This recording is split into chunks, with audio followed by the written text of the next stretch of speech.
Gleb Vladimirovich, thank you very much for agreeing to come.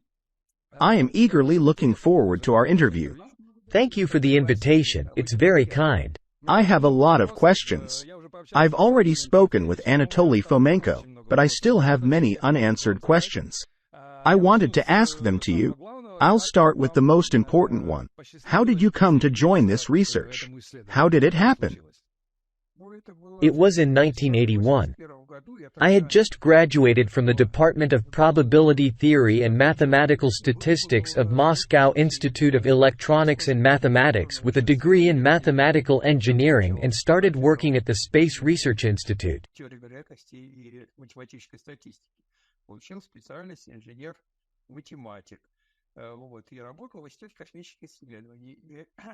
Besides me, there were other mathematicians at this institute. We had a small math seminar. At this seminar, one of the young math graduates from the Faculty of Mechanics and Mathematics, Kolya Chebotaryov, mentioned that Fomenko, whom I knew well as a lecturer because I attended his special courses at the Faculty of Mechanics and Mathematics, was proving that ancient Greece did not exist and neither did ancient Rome.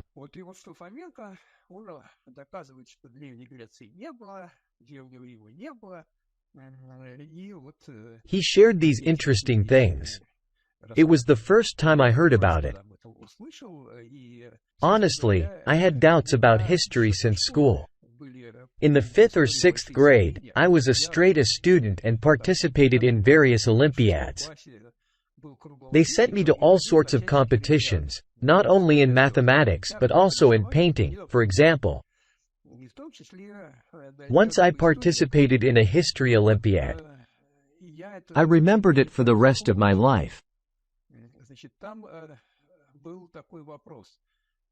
There was only one question. I can't say for sure now, but it went something like this. Ancient Greeks lived on some island and greatly revered the goddess Demeter.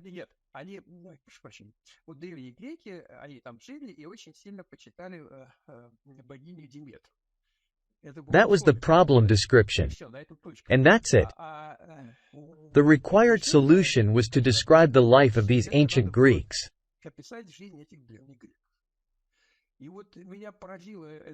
I have a mathematical mindset, and the task amazed me. The problem is given, and from this problem, through general logical reasoning, you need to derive a solution. The problem stated that some ancient Greeks revered the goddess Demeter, and as a solution, you are required to describe the life of these ancient Greeks. I didn't understand how to derive a solution from the given problem. I was intensely curious. I didn't write anything, not a single word, and simply handed in a blank sheet of paper. I stayed to wait for the analysis because there was always a discussion after the Olympiad, and the instructor explained the correct solution. The correct solution involved writing an essay, I don't remember exactly, maybe around 10 pages. It described how these ancient Greeks went fishing, how they hunted, how they did this, did that. Their entire life was detailed. It amazed me.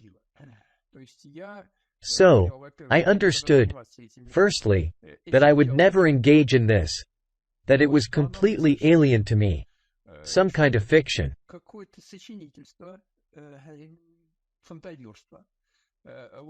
After all, I was a schoolboy, I couldn't articulate it like that. Still, it was science. But at least I realized that this field of activity was entirely alien to me, and history was something incomprehensible, some unknown field of work. That's it.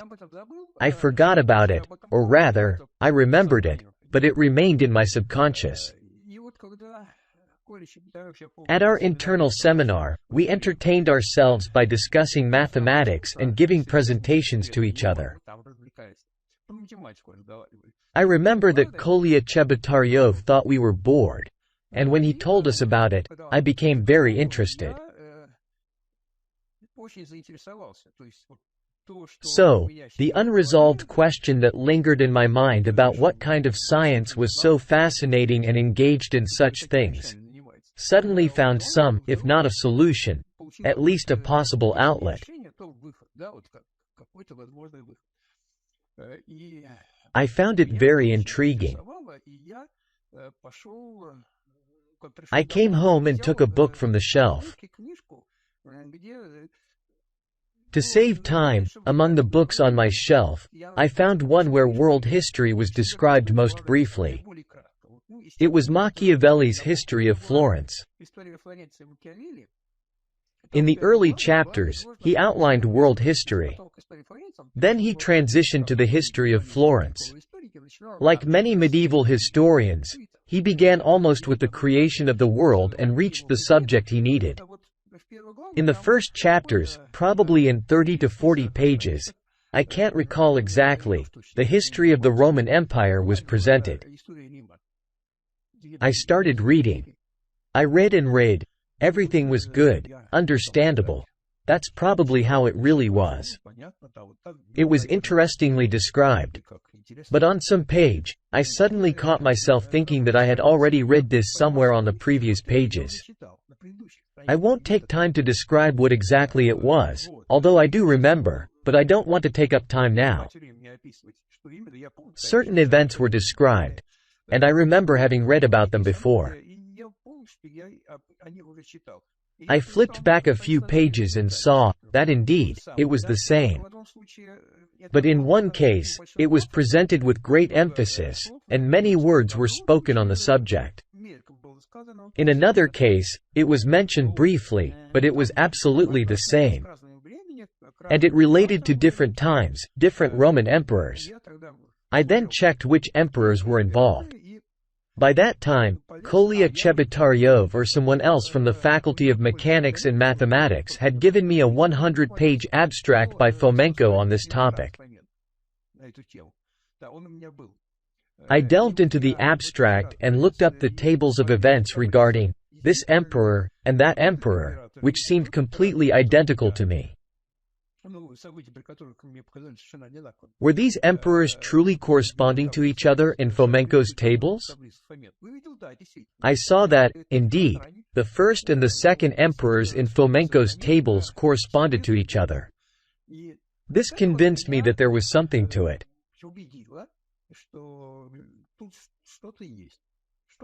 Back then, I couldn't say that it was really true, that I believed in it. But mathematicians don't have the concept of believing. I understood that it wasn't just empty talk. There was something to it.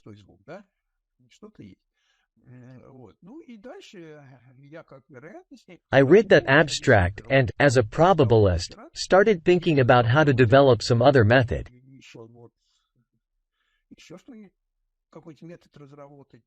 I had some ideas. Then, one of the Faculty of Mechanics and Mathematics members mentioned that Fomenko was working on processing historical data and invited students to help him. And we decided to join. They were graduates, but it didn't matter. They were still associated with the faculty. Fomenko invited them, and they went to help. I said, "Take me." He said, "Sure, let's go together." And we went. We were involved in the numerical processing of dynasties. At that time, there were no computers. Fomenko devised some very clever geometric methods, how to perform these calculations geometrically. It was all well thought out. There were no computers, but the calculations still had to be done. He performed some analog calculations using geometric techniques. Of course, later, everything was recalculated, but at that time, it was like that. I came, and we worked on it. In the end, I said, "Anatoly Timofeyevich, I have some ideas. I would like to discuss them with you." When everyone left, Fomenko suggested me to stay and tell him more. I explained, he asked me to write a text, and I wrote it. That's how our collaboration began. It was in 1981, and Fomenko had started this in the 1970s. By that time, he had already created the global chronological map, and his article about it had been published in the Proceedings of the Academy of Sciences. It was still the beginning of the work, although he had already accomplished a lot. Since then, we have been working together. Tell me, what if a young scientist were to repeat this story now, also meeting someone who has long been involved in a certain topic, not your topic, not related to history, but something else? How could this young scientist distinguish this researcher who has already achieved some results, from a fanatic who is passionate about something but is mistaken, taking a wrong track? What would you advise such a young version of yourself in the past, or a young scientist like you? At the time, I didn't just believe. Firstly, I already had some compelling reasons. I had a question in my mind from my school years. So, that was the first thing that motivated me. Secondly, I somehow checked. I didn't just go to Fomenko and say, "Let me join." No, I read Machiavelli's history, and I actually found a duplicate there. I really made sure it was a duplicate, which, by the way, Fomenko didn't know about, but it exactly matched his table. So, I did some preliminary work to find out if such an activity made any sense or not. And when I was convinced that yes, it made sense, that there was something there, that's when I joined this work. Naturally, it was for a good reason. In reality, there is a lot of nonsense out there. There's a lot of idle talk, and you can't just believe it. I don't advise anyone to do so. So, if you've heard something and it somehow captivated you, interested you, you need to verify it with the means available to you. I can't provide recipes. There's no general recipe for how to verify all this. But in each case, probably, in its own way, in my case, that's how I did it. Very often, when reading criticism of the new chronology, you can come across an argument that is summarized as follows: they are not historians, they are mathematicians. What can they understand about history? At that time, didn't you feel that the man was out of his element and could simply be fundamentally wrong because he was not an historian? You see, what distinguishes mathematicians from everyone else? What are we mathematicians taught? What others are not taught? They are taught the opposite. Mathematicians have no limitations. That is, we are mathematicians, and we are given a certain method. We study the method. And then it's our business to apply this method to whatever we find suitable for it.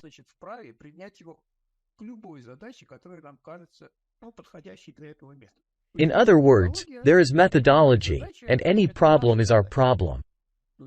We don't have such a notion that there are our problems, our domain, and there are other people's problems, other people's domains. Mathematicians don't have that, and it's part of their education.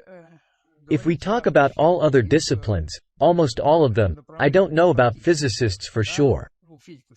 Among humanitarians, absolutely everything is divided into sections. Even among historians. By the way, a historian of the recent past, a historian of the Middle Ages, and a historian of the ancient world won't trespass into each other's territory.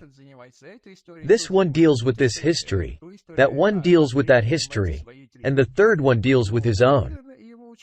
Each is allocated his allotment, and please, work on that allotment, but don't meddle in someone else's affairs. This approach is practically universal among them. But not for us. From the very beginning, we didn't even consider this issue. We are brought up, we are trained this way. How could you formulate a general rule for distinguishing science from pseudoscience, as it is said nowadays? There is no such general rule. Because science evolves, and it too can accumulate errors or simply not notice them.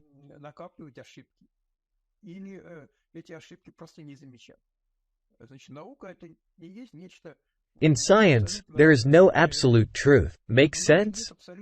Absolute truth exists only in some belief. If a person believes in something, he understands that it is not science, and he believes. That's his faith.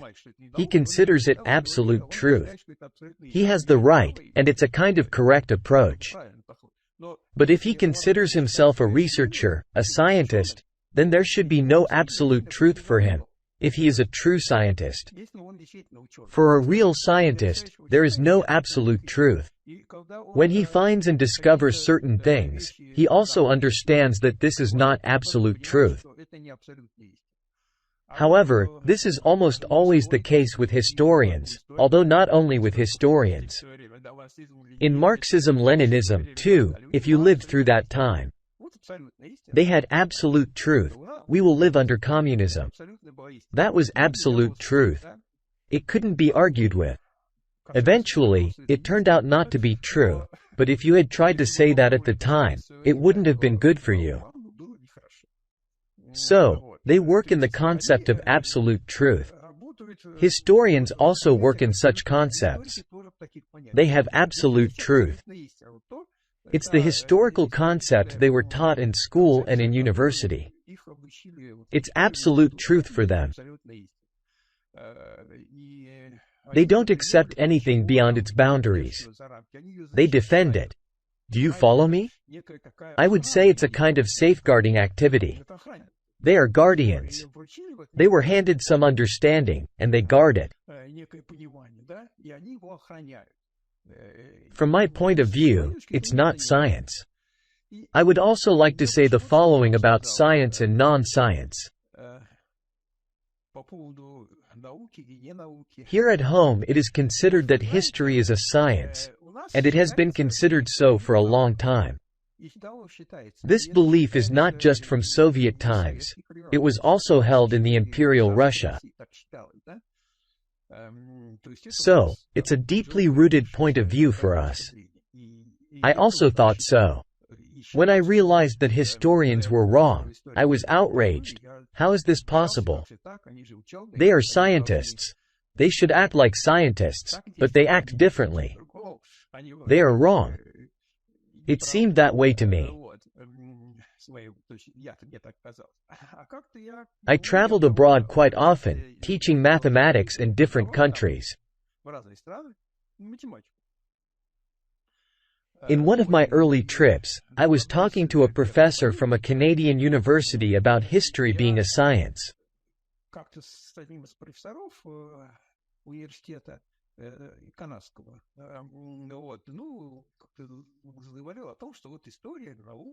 He said, "What kind of science is that? It's not science." I asked, "How come, not science?" He said, "No, it's not science. It's speculation." For us, speculation is a negative word, but for them, it's perfectly fine. I said, "How can that be? Isn't it science?" "No, it's speculation." Do they agree with that in your country too? Yes, they think the same way. When I understood this, I looked, and indeed, history presents itself as a science. I mean, not that it presents itself, that's incorrect. It's not that it presents itself that way. It is told that it is a science. In our country, historians are told, "You are scholars." But they can't be scholars. They lack scientific methodology and scientific training. They have nothing, no scientific methods. Yet they are told, "You are scholars," and they try to live up to that standard. They feel some need, a necessity to prove that they are scholars. This is what we have over here, but in the West, it's not the same. In China, by the way, the situation is entirely different. I will talk about it now. In the West, there are historians. They are not scholars. They are speculators in a positive sense of the word. That is, people who do not engage in truth-seeking, logical reasoning, but people who engage in plausible reasoning, with the goal of promoting their own country, their own civilization. It's not hidden. Makes sense? This is their bread. They get paid for it, and they are not ashamed of it. So, we don't understand this. We think that there are scholars there too, engaged in some science. No, that's not the case. They know their place. They honestly earn their living. I have no questions for a Western historian. Absolutely no questions for Chinese historians either. When I was in China, the situation was different there. Archaeologists take the lead. In our country, archaeologists are considered secondary. Historians are in charge, and archaeologists dig up artifacts, letting historians deal with the rest. This is our approach, and to some extent, it is similar in the West. In China, it's the opposite. Archaeologists are in charge. They earn several times more, stand apart, look down on historians, don't communicate with them, treating historians as second-rate.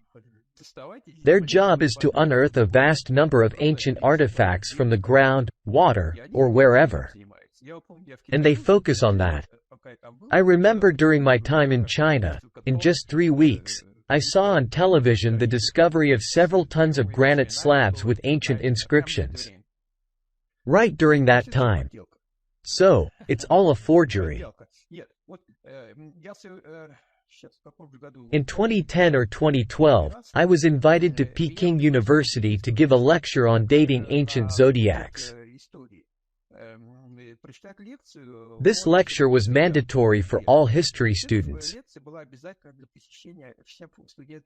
The audience was enormous. All students attended, and the Chinese are disciplined.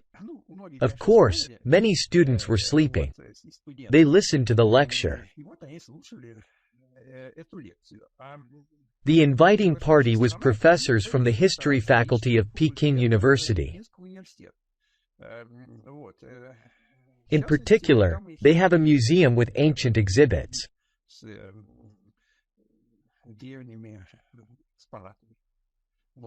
We went to this museum, and historians said, "This is a forgery, this is a forgery, this is a forgery."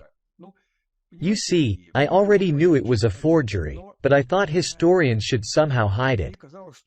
No, they don't hide it. Chinese historians perfectly understand that it's all a forgery. It's the work of their archaeologists. Archaeologists faked all this, and historians know perfectly well that it's all a forgery. They aren't even asked much about it. There, historians play a minor role.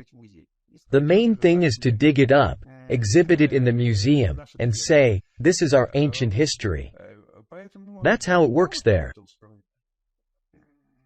However, you see, this is not a scientific activity, and none of them considers it scientific activity. But it is useful for the country, it promotes China. Why not? That's how they see it. Once in the 2000s, I worked at the Nanyang Technological University in Singapore.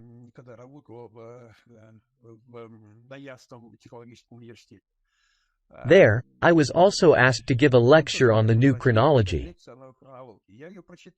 I delivered it to a massive audience consisting of engineering professors. However, in the West, historians and scientists are not brought together. Even if universities have both historical and scientific faculties, they don't interact. They are separate communities and they do not overlap. Usually, there aren't even both faculties. They are separate, typically in different universities. Even if they are in the same university, they don't often interact. I gave a lecture at the Technological University. Of course, there were no historians there. There were professors, mainly Chinese, Indians, many others from various countries. The lecture was listened to with great interest. While delivering it, I thought that maybe the Chinese would object, thinking, how can this be? History is shorter, and they claim it's long. After the lecture, Chinese professors approached me, thanked me, and said that they knew very well that their history is false, invented by historians. They know this perfectly well. It's no mystery to them. So, the situation is exactly like that. Russia is an exception. Worldwide, there are historians and archaeologists who promote their own nations using available methods. They earn money for it and honestly earn their living. They do good things.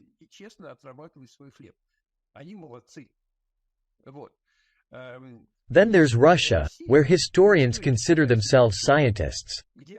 Instead of promoting their own nation and all national, they demote it, based on the argument that it's not scientific. But what is scientific, and what they repeat, is what is said in the West by those who promote their own nations. It's roughly like scoring an own goal during a soccer game. That's how it looks. But people generally don't understand this. The notion of history as a science is an extremely harmful one. Perhaps it was created by Marxism-Leninism. Even Marxism-Leninism was considered a science, if you remember. Scientific, science-based, it was constantly repeated. This made other historians feel even more like scientists. But I say that this has been going on since Tsarist times. That's the situation. When you talk about it, it seems unbelievable. To experience it, you have to travel the world, to work there. Not just look out the bus window, but work in Western universities or Chinese ones, as I did. Then you will see this picture. Otherwise, of course, it seems unusual. One of the greats once said that in any doctrine of nature there can be only as much proper science as there is mathematics in it. It seems to confirm your words.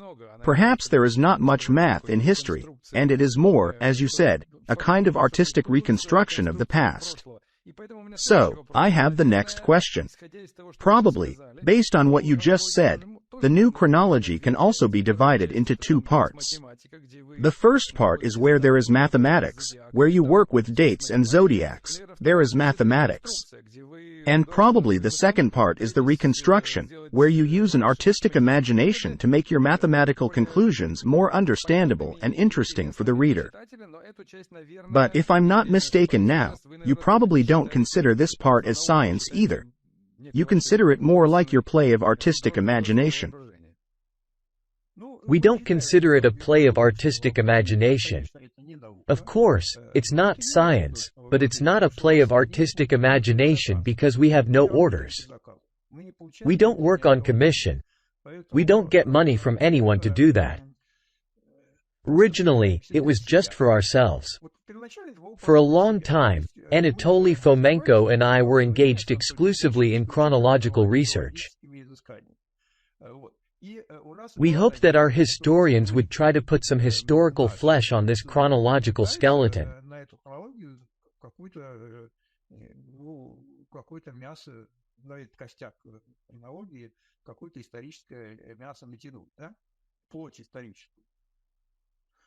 We hoped for it for a long time. We went to historians. We gave them lectures. Mostly, Fomenko gave lectures, and I, along with him, wrote articles and participated in history conferences. There, sometimes, it used to really get you down. I remember, a long time ago at a conference, the question of who came up with the graphs, Fomenko or Rybakov, was seriously discussed. Really, what are graphs? It was seriously discussed. That was the level of debate.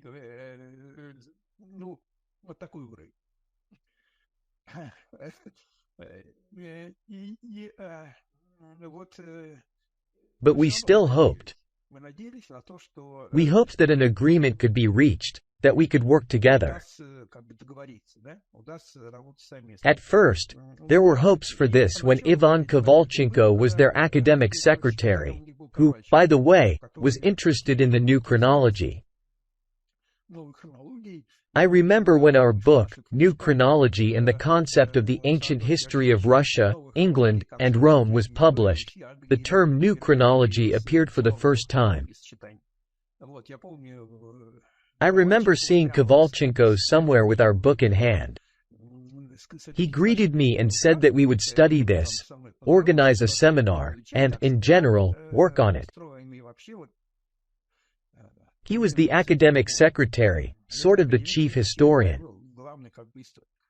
Then he passed away, and some people came to power in historical science. They are not just some people. They have names, but they approached the matter completely differently, that these are our enemies, and let's go to war with them.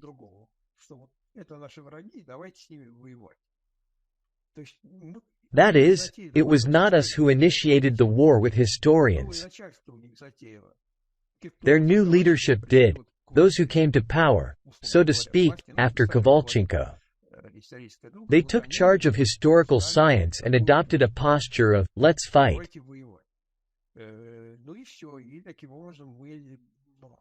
So, we stopped communicating with them because it became impossible.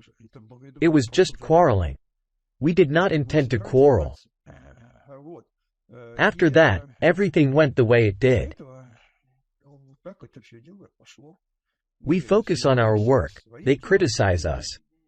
In general, we don't pay much attention to it. Of course, we read what they write, try to extract something valuable from it, but we couldn't find anything particularly valuable. You know, I am very surprised by the position of official historians because your new chronology brightens many episodes of our national history, our territories. They are shown from a more attractive angle than in official history.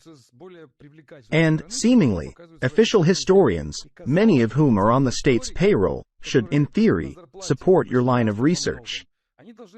It should seem more patriotic to them, somehow. They should hold on to it, develop this idea, gear their science, as they see it, in this direction. Why don't they do that? What do you think? This is strange. I didn't fully answer your question about how we perceive our reconstruction. I just started explaining that we were initially together with historians, and then we went our separate ways. We realized that we found ourselves in a situation where we were developing chronology, and historians would not engage in that. We were simply curious ourselves about what the history really was. Not because we wanted to prove something to someone, not because we wanted to build a concept that would portray Russia in a better light. We had absolutely no such goal. Moreover, we were educated in school and were absolutely convinced that Russia was a secondary country on the world stage. We sincerely believed everything historians said, and had no intention of breaking that.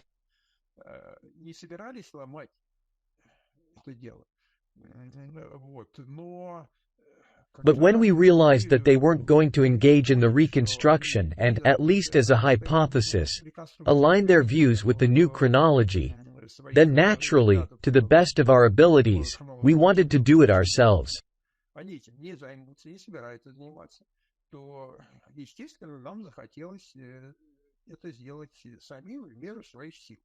When we started doing it, it was very difficult for us to overcome ourselves. When the role of Russia was unexpectedly revealed to us, we were amazed. We didn't dare and couldn't believe it for a long time.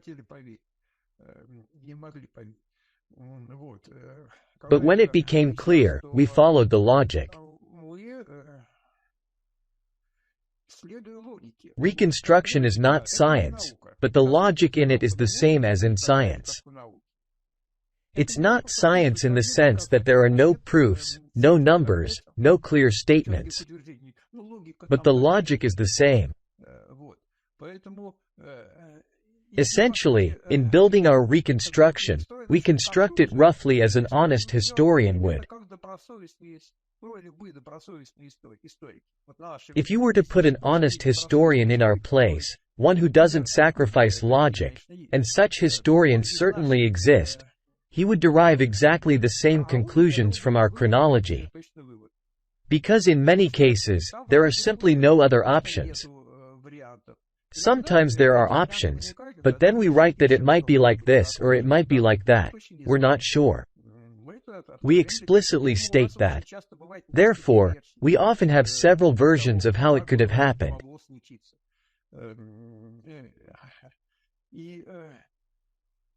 When the picture begins to take shape and has a more or less general framework, it starts to dictate its further development. It's not science, not natural science, but it's science in the sense that it is logical. We don't violate logic anywhere. This is what I want to emphasize.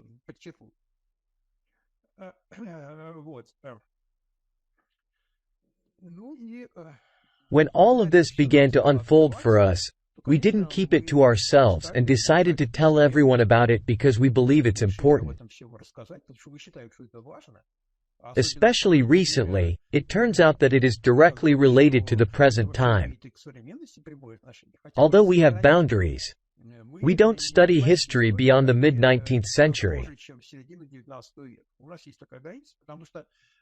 We have such a boundary because there is free history and there is political history. It has always been this way.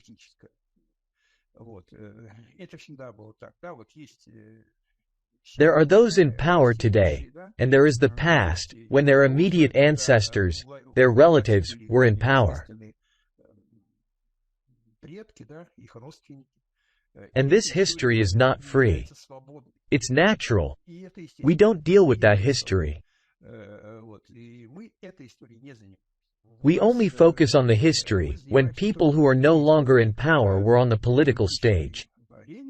Everyone from that time is gone, and there are no descendants. Here, we can freely reason. That's why we have such a boundary. We don't delve into history after the mid-19th century.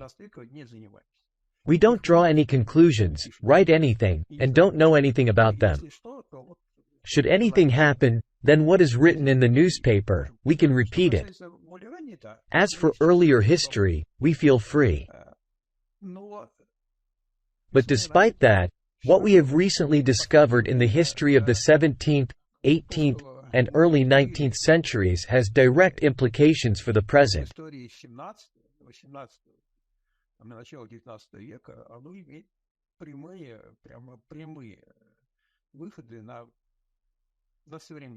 We don't draw these conclusions ourselves.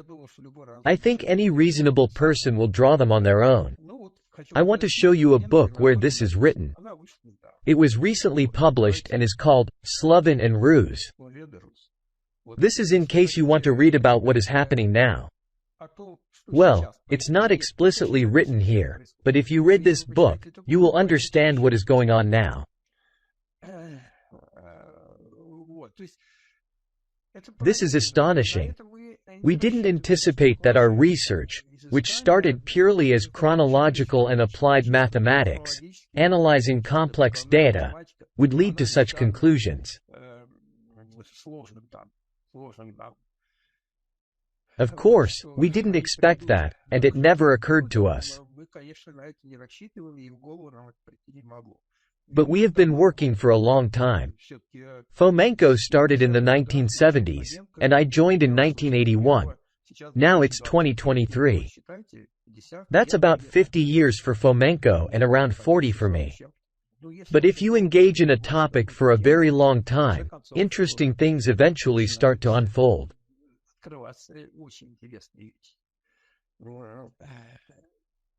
I understand that for people hearing about this for the first time, it's difficult to imagine and comprehend because over these 50 years, we also lived down a lot of prejudice.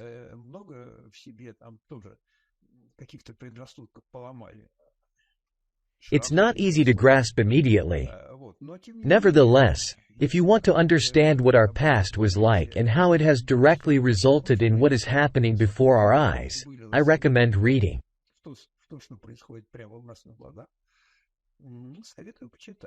By the way, I wanted to show our books. They are written in the most straightforward manner. We decided to publish our reconstruction. These are not scientific books. It's just a reconstruction.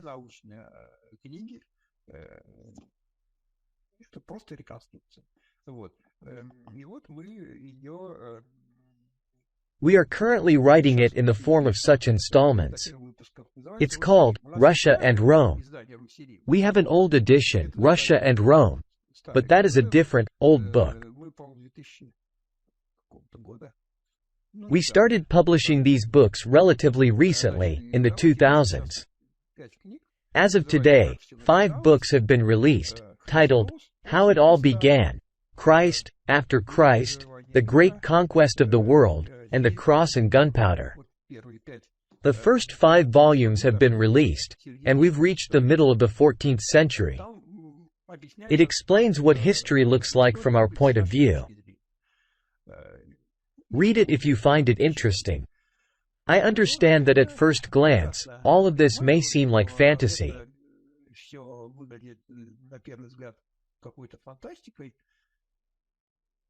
And there is a certain problem with this because this subject is too complex.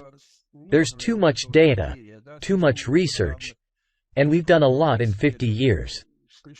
Yet, we weren't the first. Morozov did a lot before us, which we used, and Newton did a lot. Unfortunately, we didn't use what Newton did because we were not aware of his research.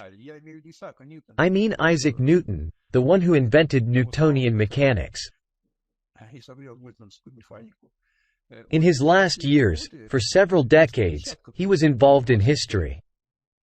He wrote a book, titled, The Chronology of Ancient Kingdoms Amended, which we didn't know about for a long time. It was taken out of scientific circulation.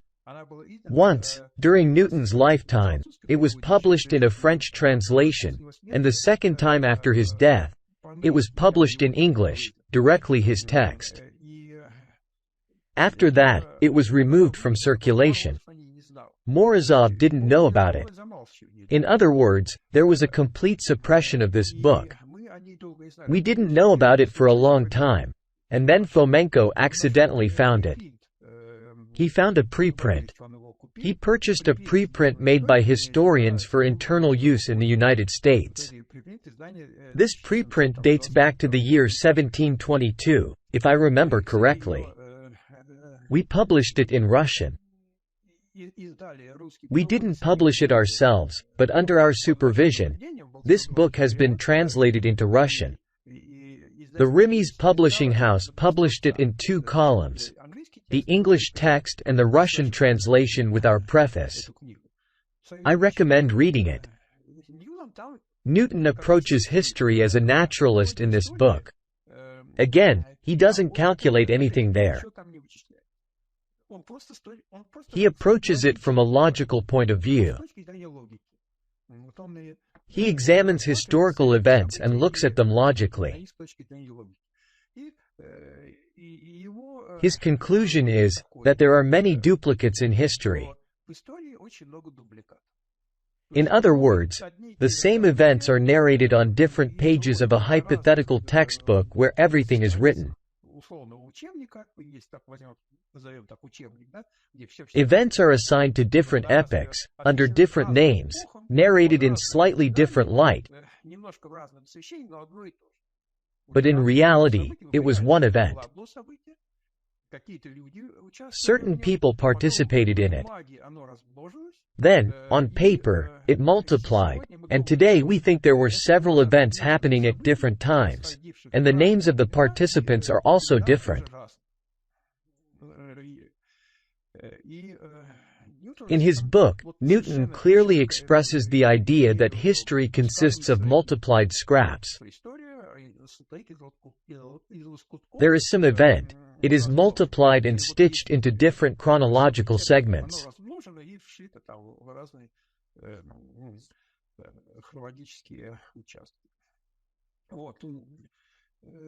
A very interesting book. He only examines the ancient history of Greece and Egypt, but that is enough. He expressed a completely correct principle. We have a list of other names. I won't repeat them now. Everything is in our book. Jean Hardwin should be mentioned as well. There are many others. A distinct topic could be dedicated to our predecessors. No scientific discovery can be made just out of the blue. We all understand perfectly well that one can't just start from scratch and make a great discovery. This is suitable only for some propagandistic and popular science books. A great scientist sat down at the desk and made the greatest discovery, just by himself, from scratch. This is never the case. A discovery is always the result of a chain of scientific studies.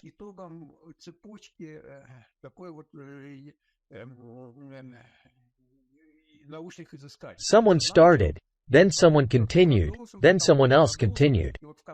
At the end of this scientific path, a great discovery arises. And it's served up to the people, like in epic tales.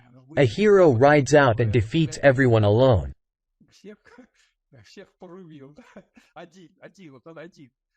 People like such a picture, it is favored. This is how many great discoveries are envisioned. In reality, it is never that way. There is always a previous history. In our new chronology, there is also a very significant previous history. We had great predecessors. I mentioned two, but there were more. They were also renowned individuals. Why us, specifically? Why did we make this discovery? Firstly, we were not at the beginning of the journey. Secondly, computational tools came into play. The theory of probability emerged. Our previous predecessor was Morozov. Back then, the theory of probability was not fully developed. Statistics is a 20th century invention. If you look, Fisher's work dates back to the 1930s. Kolmogorov provided the axiom system for probability theory in the second half of the 20th century. Computational tools also appeared right before our eyes. We essentially got what was lacking for our predecessors. And, of course, it worked for us.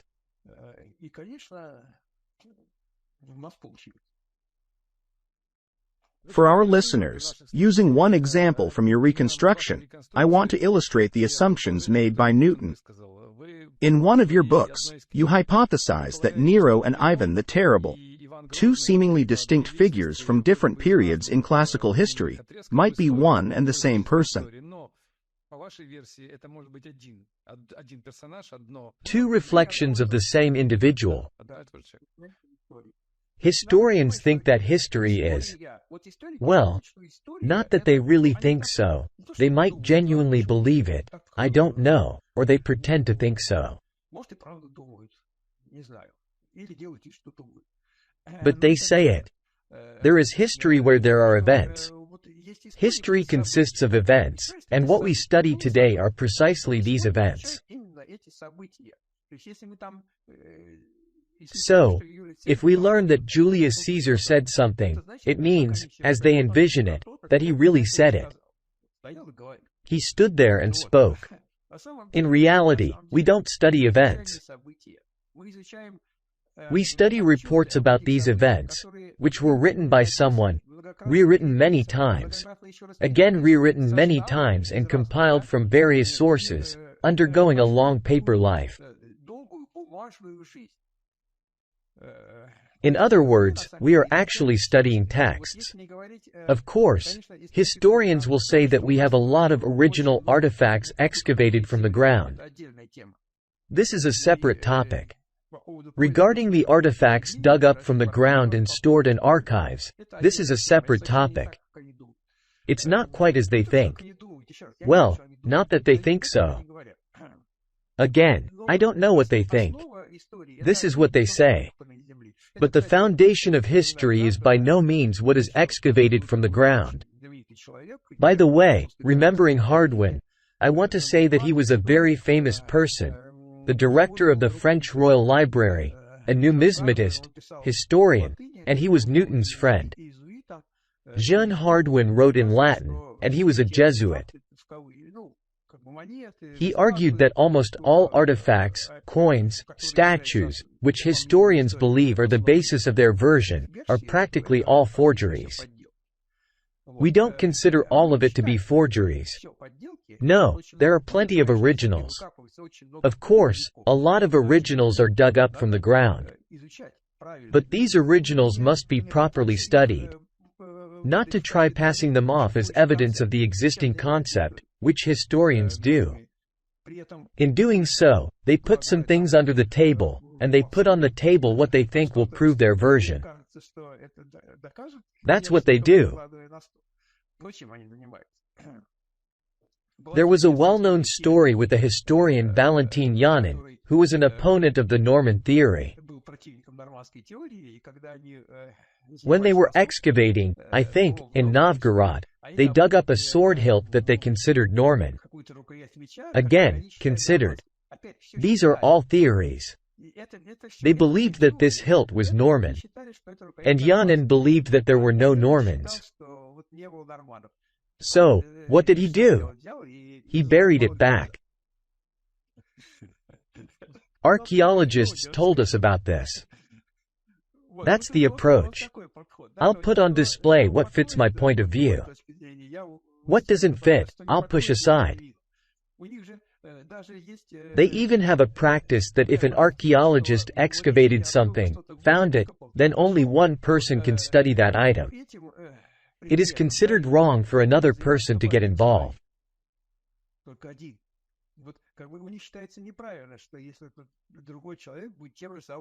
So, you study it, keep doing it, others shouldn't interfere.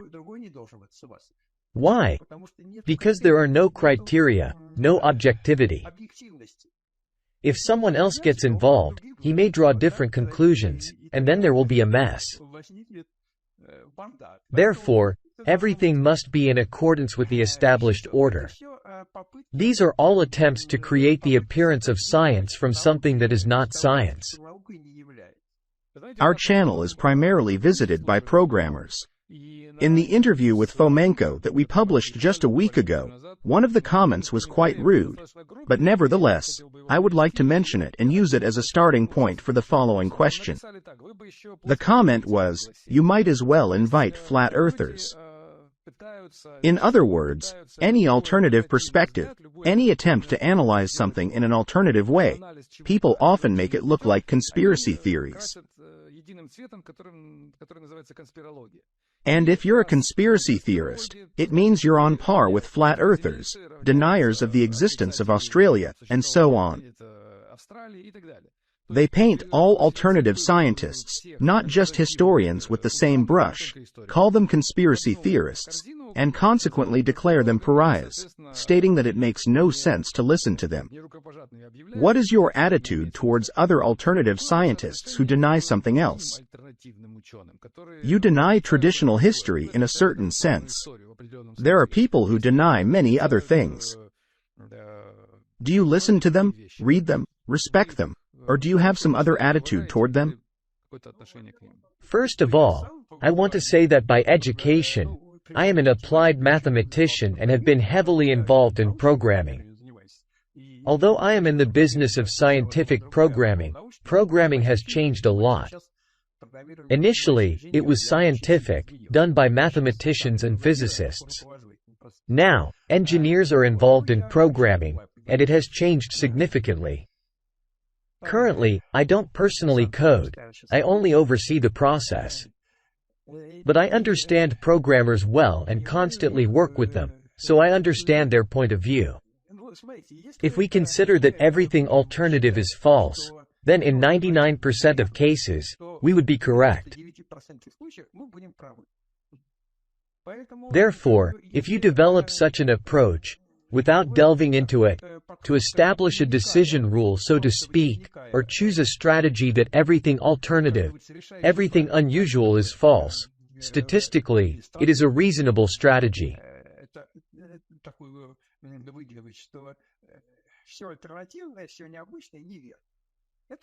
You don't worry about anything else, don't think deeply about anything, and you'll be right in 99% of cases. The metrics will be good. Perhaps, from a statistical point of view, such an approach is reasonable.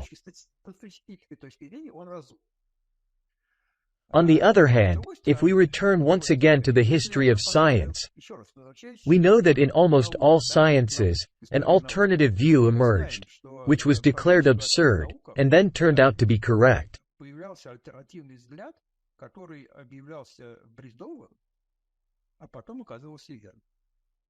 Yes, it's a rare event. In 99% of cases, it is in their favor.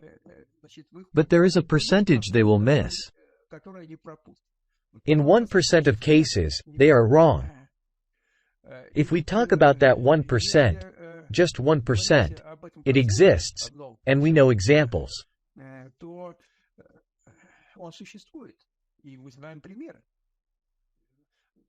I watched your interview with Anatoly Fomenko. He gave a very vivid example with Lobachevsky, who was simply harassed for his non-Euclidean geometry. And these were well-known scientists of his time, although he was absolutely right. It's almost the same in any science. In medicine, there has been a lot of this. I don't remember the name, but there was an English medic in the 17th century who tried to advance the correct theory of blood circulation. His house was burned down. He was persecuted, even though he was right. There was such rage. In physics, quantum mechanics, I think someone from the well-known physicists said that quantum mechanics was simply accepted by the subsequent generation of physicists. No one accepted it, but then young people who grew up hearing about it from a young age accepted it.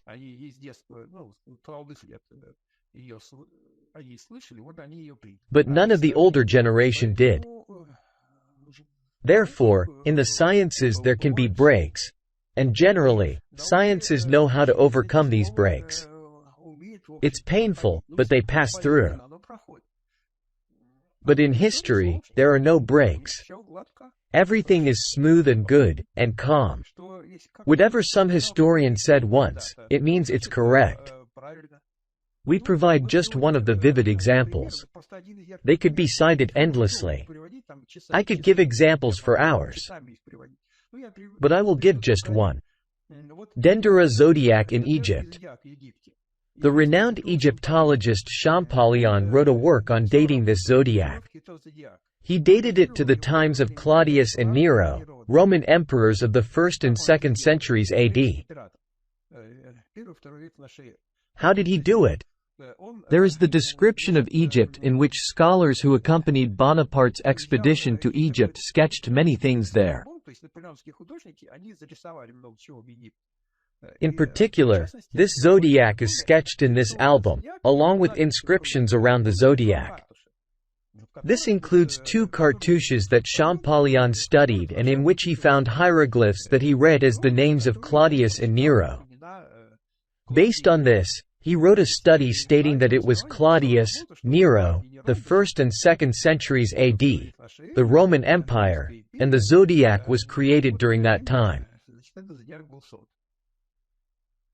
Over time, it turned out that these cartouches are simply empty. They still exist. You can come and see that these cartouches are empty in the place where Napoleonic artists depicted them. No one knows why they depicted these hieroglyphs there. In modern editions, of course, they are left empty. There are more modern special editions in which they are empty. I have personally seen them. They are absolutely empty, and there was never anything in them because they are authentic. The zodiac itself was broken out and is now in the Louvre, and these hieroglyphs around it are still there in their original form. And you can see that they are not just empty. They have always been empty. They are not filled. Nothing has been crossed out. There are such cartouches that are not filled. And based on non-existent inscriptions, Champollion made his conclusion. He gave the dating. The question is, discovering that the inscriptions are absent, did historians review Champollion's dating? Did they say, let's go back to this issue, let's study it again because the person made a mistake? He himself wasn't in Egypt. I don't know, maybe he was, but at least he used the description of Egypt. Of course, he was there, but his conclusions are based on these publications. In this publication, there is the basis for his conclusion, but it is false. In reality, it does not exist. No revision. And to this day, Champollion's dating is considered universally accepted. You see? It's such a principle. If our historian once said something, even if it turns out he was wrong, it's still considered true. That's how it is. So, this is an approach based, apparently, on some subconscious understanding that they are wrong. And since they are wrong, it's better not to hit this house of cards too hard because it might collapse. This house is fragile. If a person is confident that everything is correct, well made, and logically sound, they might want to shake it. Isn't that so? Shake it and check if there's really something wrong with it, something that needs to be redone or rebuilt. But they are afraid to shake it. They understand that everything there is fragile, nothing is proven, and it's better not to even breathe in its direction. If something has been said, let it be that way. And this is a common approach.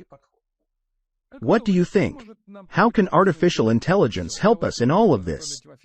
I asked Anatoly Fomenko, and I want to know from you too, as a programmer. How do you think artificial intelligence, which is now emerging and actively developing, can help in further research of history, chronology, and the new chronology? I currently don't see an application for artificial intelligence. I understand perfectly well what artificial intelligence is. I work with it. But as for history, I don't see an application for artificial intelligence in its current state. There are no tasks in history, in the chronology of the past, that artificial intelligence could solve. What is artificial intelligence? Roughly speaking, it's almost the same as our intelligence.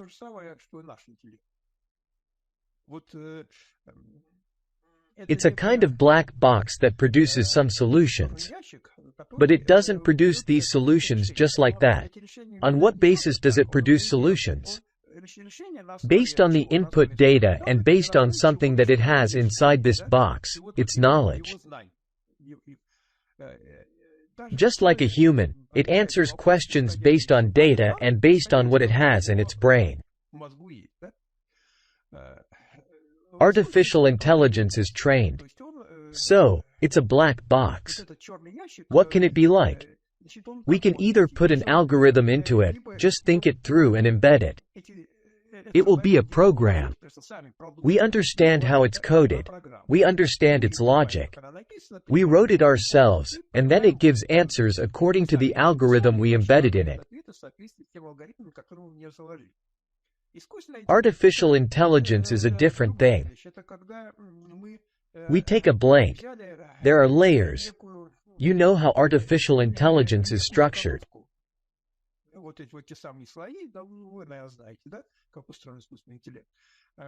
By the way, there is a theorem that states that a neural network can give any answer to any question. It is a function of the input data. So, in principle, a neural network can implement any decision rule. But to do that, it needs to be trained on some cases.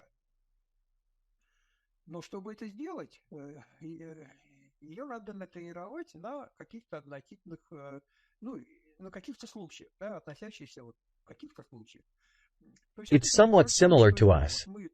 We grow, learn, go through something, memorize things. We see when our actions are right or wrong, solutions are correct or incorrect. And eventually, we have a neural network. That's why it's called that way. It was also trained and answered some question. And here we see that indeed, if you train it for a long time, it will answer not only the questions it was trained on but also other questions, and it will answer them reasonably. However, in the ancient history, there are not many identical cases. That is, the very formulation of the problem of how to use a neural network seems vague to me. It doesn't mean that it cannot be done, but I cannot currently formulate how it can be applied.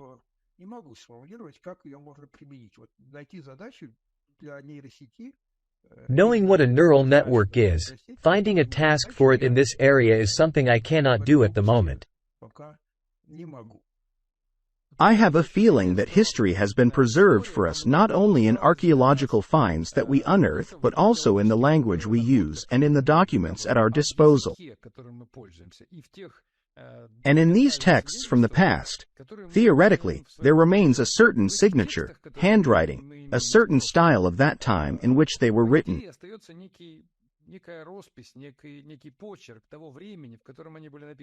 And it seems to me that the development of language is also well tied to dates, just like the moon and the movement of planets.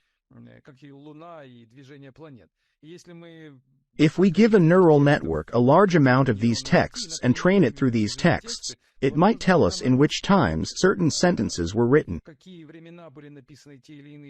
Yes, it will tell you starting from the 17th century. Earlier, no. Because we don't have earlier examples. And if they exist, they are not accurate, they are incorrectly dated. You see? If you train it on the historical concept that is widely accepted, it will give you conclusions in line with that concept. Train it on the new chronology, and it will give you conclusions in line with the new chronology. That's how it will work. So, we need mathematics. Okay. Well, and the last question. Do you think it is often dangerous to question sensitive for humanity issues, such as events of the past? Even if you say that you touch on events of the past that are 200 or 300 years away from us. If you want to understand whether it's dangerous or not, I repeat my advice, read this book. When you read it, you will understand whether it's dangerous or not. It might be very dangerous for some people but might not for others. There are scientists or speculators pretending to be scientists who analyze many events of the past and the recent past. And they use this as a tool in political struggles, a tool for manipulating consciousness, and so on. And maybe it makes sense to block or prohibit certain branches of science or history. What do you think?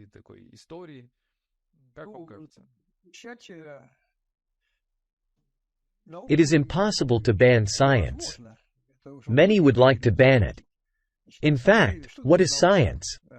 Science and scientists, in general, are inconvenient people for society. Don't think that they are liked by everyone.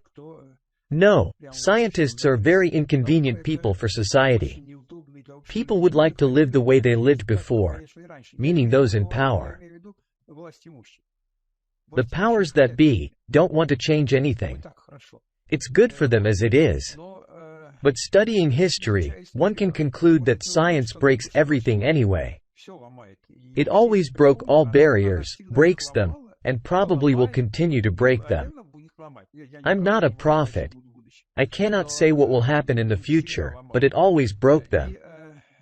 Let's talk about the history of science from the perspective of the new chronology and from the traditional one as well.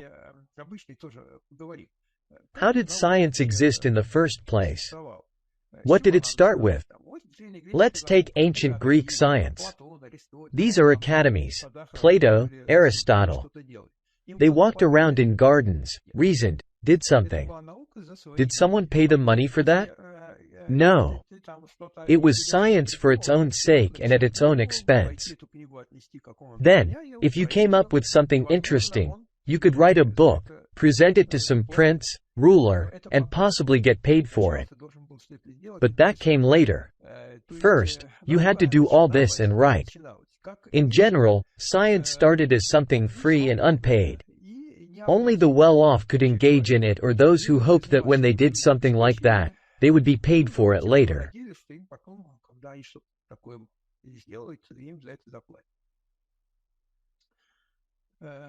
I won't now delve into the details that follow from the new chronology, but let's move on.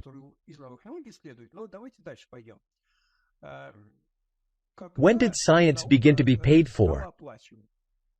When did it end up on the state payroll?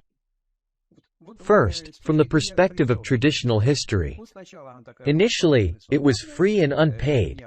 But then, in the Middle Ages, the Dark Ages of ignorance, universities suddenly appeared, where people began to discuss all sorts of nonsense on state money.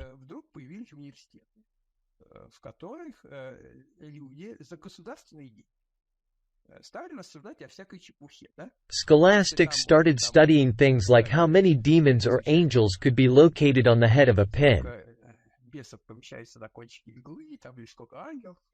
They engaged in such nonsense, but for money.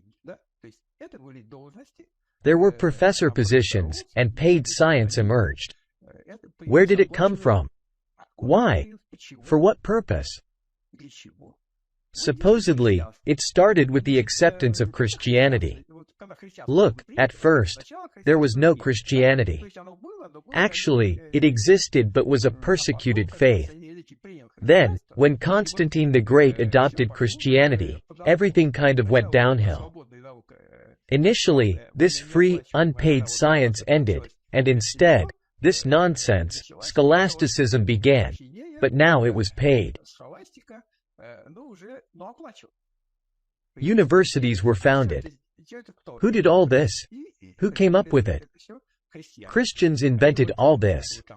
They had to develop their theology, and therefore, seizing power, becoming the state religion, they made such a mess. All these universities engaged in all kinds of nonsense for many centuries, and they were paid for it, until the time of the Reformation, when in the 15th–16th centuries, science suddenly decided to recall ancient achievements. Then science seemed to revive.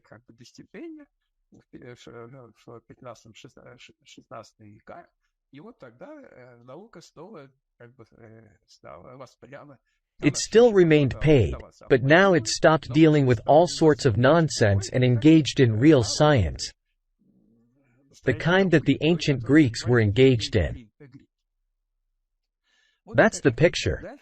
If you look at the traditional chronology, this is what we get. And how is it really, from the perspective of the new chronology?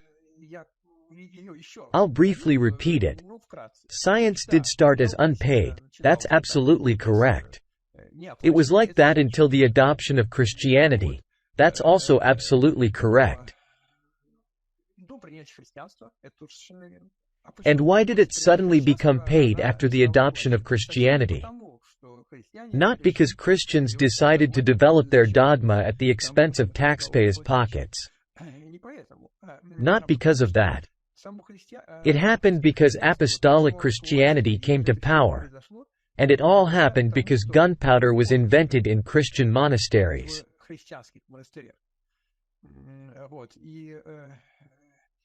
Science, so to speak, showed its teeth. Gunpowder was invented.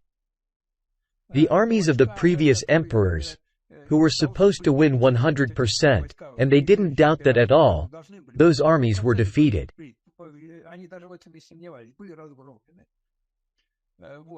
Many noble people lost everything or perished.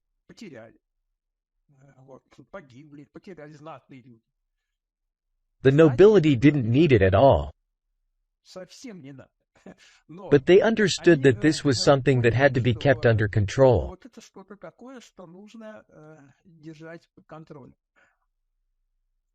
And that's when science was put on a payroll. It was in Christian monasteries, and seizing the opportunity, Christians developed scholasticism. However, they were not only engaged in scholasticism. Later, it all somehow developed over time and went through a rather complex path.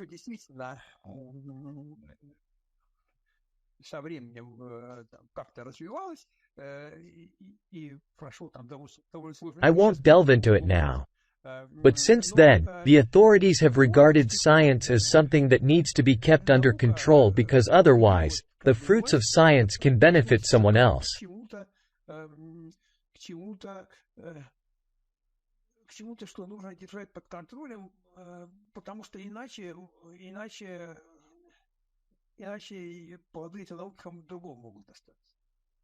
Not because they need it.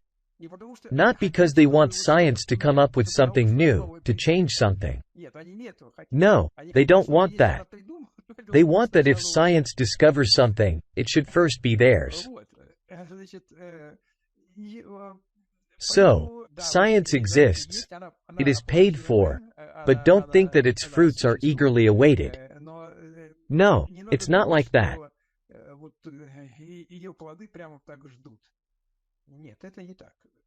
Maybe someone who is dissatisfied with life is waiting for something, but someone who is content, for whom everything is good, is not waiting for anything. He wishes it to be as it was before. But it was understood that science cannot be driven into a dead end. Even if it's not subsidized, underground, as it was before, it will still someday come up with something groundbreaking, and they will get more than they bargained for. Therefore, nowadays we have this state of affairs. Last question. Gleb Vladimirovich. Do you need the help of young programmers in your research? What does it mean, need or not need? We do, but once again, our research is not funded. Anatoly Fomenko and I earn our living through mathematics. I work with neural networks, programming under contracts. We earn through mathematics. As for chronology, it has always been something for our soul. Not even for the soul. No, that's incorrect. For the soul, it goes without saying. As mathematicians, we are accustomed to the idea that if you have a task that has come into your hands, and you took it, then it's yours, you must complete it. It's your responsibility. It came to you, and you, as a mathematician, as a scientist, are obligated to advance it. Whether you are paid for it or not. Obligated. That's our approach. So, we have always been involved in it, even though it mainly brought us setbacks. Although, it's not always the case, but the idea of earning a living through the new chronology is a bad idea. A very bad idea, let's put it that way.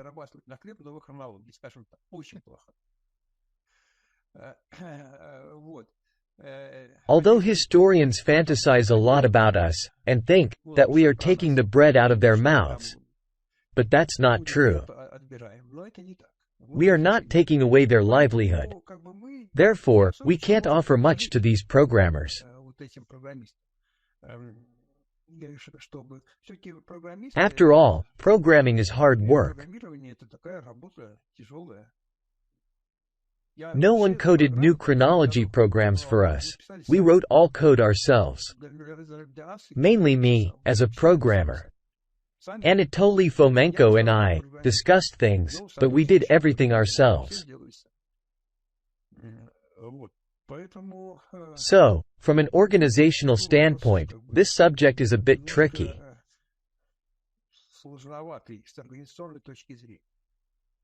Perhaps some students would like to take on a certain, let's say, coursework topic. Regardless, they still need to do something related to the analysis of big data, training large models. They could train them on kittens and puppies or historical data. No, we don't do that. Because there would be an outcry, and then it would come at a price. If students come to us, we refuse them. Sometimes such students come, and we refuse them. All right, let them do it themselves if they want, if they find it interesting. While they are students. Yevgeny Yeliseyev has been working with us for many years. But he had already graduated from the Faculty of Mechanics and Mathematics when he started working with us. It wasn't work as part of his education. I've run out of questions. Thank you very much. I'm sure our readers have learned even more. I would like them to read your books and visit your website. We'll definitely provide a link below. If they want to, they can take a look. We're not imposing anything on anyone. Thank you very much, Gleb Vladimirovich. Goodbye. Goodbye.